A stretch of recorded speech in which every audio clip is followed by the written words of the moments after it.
Et c'est notre rendez-vous avec le développement durable, c'est comme ça chaque mardi. Bonsoir Gwenaëlle. Bonsoir Cécile. Et bienvenue évidemment dans le 17-19. Ce mardi, tu vas nous raconter un petit peu un truc qui t'embête, on va dire ça. Ouais, un peu ma vie aussi. Ouais. Alors donc je l'ai déjà dit, dans une autre vie, j'ai étudié l'agronomie et aussi donc la biologie et j'ai même été prof de bio, figurez-vous.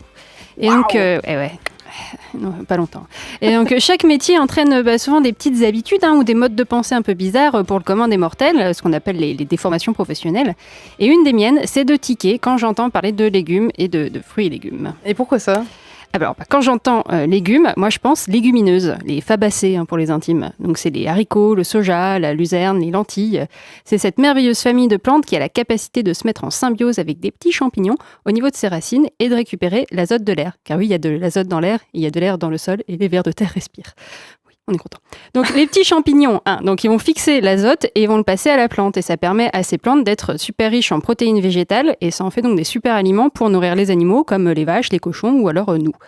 Mais donc quand on parle de légumes, on parle pas seulement des haricots, on parle de plein d'autres sortes de végétaux. Alors je trouve ça un peu réducteur. Oui ça d'accord, mais alors les fruits, c'est quoi le problème ? Pourquoi tu tiques ? Je trouve pas ça non plus très sympa de réduire les fruits aux fruits sucrés pour le dessert.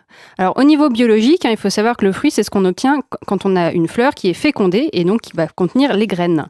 Donc techniquement, les haricots sont des fruits, les tomates aussi, les courges, les aubergines, les courgettes, les châtaignes, les noix. Oui, ça c'est des débats entre guillemets qu'on entend souvent. Donc certains légumes sont en fait des fruits. Ouais. Par contre, rassure-nous, tous les fruits sont bien des fruits. Et pas tout à fait. En fait, C'était trop simple en fait.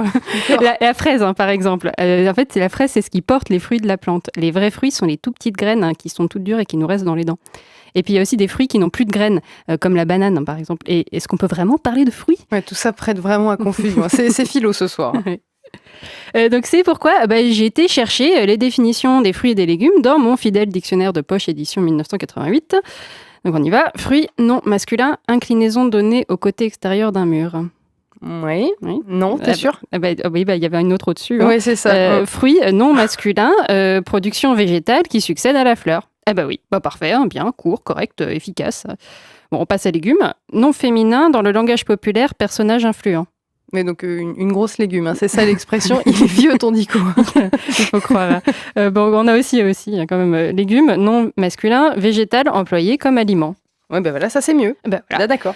Sauf qu'on n'emploie pas forcément non plus tout le végétal comme aliment. Parfois, on mange que leurs fruits, comme le concombre, ou on peut aussi manger les bourgeons des tiges, comme les choux de Bruxelles. Enfin, on n'est pas obligé non plus. Les bourgeons souterrains aussi, comme les asperges, ou alors la racine et la base de la tige, ça c'est pour les radis. Et puis on mange évidemment aussi des feuilles comme les épinards ou des racines comme la carotte. Alors de mon côté, j'ai réfléchi et je me suis d'abord dit qu'on pourrait plutôt dire verdure, comme les Espagnols. Mais en fait, tous les végétaux qu'on mange ne sont pas verts. Donc je me suis dit que je vais plutôt essayer d'employer végétal comestible. Bon courage au marché. Amuse-toi bien. Je voudrais des végétales comestibles. Des végétaux même, en l'occurrence. Oui, oui. Mais en fait, non, je vais pas dire ça. Non. Ça va être trop compliqué, j'y arriverai pas. Et d'ailleurs, je vais dire végétal au pluriel, alors ça marchera pas. Non, comme tout le monde, je vais continuer à dire fruits et légumes, à culpabiliser parce que j'en mange pas assez et puis en tiquant intérieurement à chaque fois que je regarde la liste des produits de saison qui est affichée sur mon frigo. Bon, ça me rassure, on est à peu près tous pareils. Merci beaucoup Gwenaëlle pour ces quelques précisions sur les légumes qui sont des fruits et les fruits qui ne sont pas vraiment des fruits.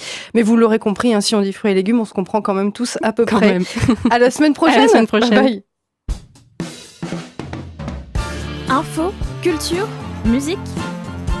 C'est le 17-19 de Sun. Et un talent de l'Ouest pour poursuivre.